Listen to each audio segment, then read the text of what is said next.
স্বাগতম সবাইকে। আপনি দেখছেন এয়ার ফানুস আর আমি এয়ার। আজকের প্রথম খবরে থাকছে জম্মু ও কাশ্মীরের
এই পরিবর্তন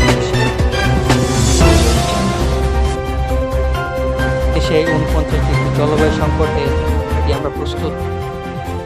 এই সপ্তাহে দক্ষিণ এশিয়া জুড়ে দেখা দিয়েছে এক ভয়াবহ প্রাকৃতিক সংকট, অত্যন্ত উচ্চ তাপপ্রবাহ।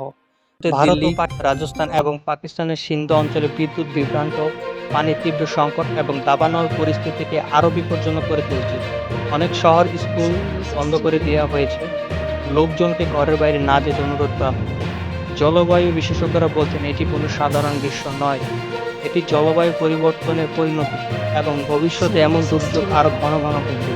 বিশ্বের প্রতিটি দেশকেই এখন থেকে ভাবতে হবে কীভাবে আমরা অভিযোজিত হতে পারি এমন কঠিন আবহাওয়ায়। আপনার এলাকায় তাপমাত্রা কেমন? আপনি কিভাবে মোকাবেলা করছেন এই গরমে? কমেন্টে জানিয়ে দেন। আর আরও সংবাদ ও বিশ্লেষণের জন্য সাবস্ক্রাইব করুন এয়ার ফানুস চ্যানেল।